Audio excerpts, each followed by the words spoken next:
Hello নেত্রকোনার জনগণ, আপনারা আছেন কই? এখনই চলে আসেন সাদামাটির পাহাড়ে। এই প্রথম আমাদের সুসং দুর্গাপুরের সাদামাটির পাহাড়ে ওয়াটার বেলুন। আগে কি কখনো দেখছেন আমাদের দুর্গাপুরের ভিতরে বা নেত্রকোনার ভিতরে? এই প্রথমবারের মতো ওয়াটার বেলুন আসছে আমাদের সাদামাটির পাহাড়ে। আপনি যদি আনন্দ উপভোগ করতে চান অবশ্যই চলে আসবেন আমাদের সাদামাটির পাহাড়ে। আর আপনার পরিবার, ফ্যামিলি এবং বাচ্চাদের নিয়ে এসে পড়বেন আর এটার ভিতরে ঢুকে আনন্দ উপভোগ করবেন। এখন আমিও একটু সময় কাটাবো এটার ভিতরে, দেখতে থাকেন সবাই কেমনে কি করি।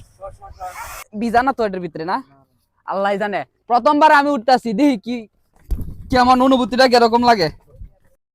এই মুহূর্তে বেলুন ঝুলানো হইতাছে, আমি বলের ভিতরে দেখি এই যে মেশিন দিয়ে বেলুন ঝুলাইতেছে।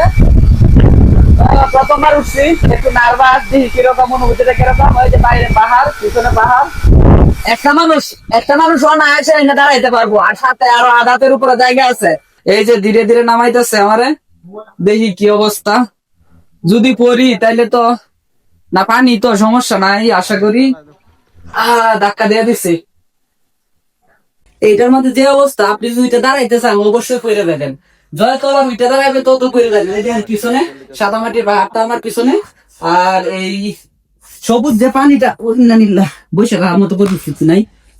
দাঁড়ানোর চেষ্টা করি, একটু দেখি পারি কিনা। ইন্নানিল্লাহ। ও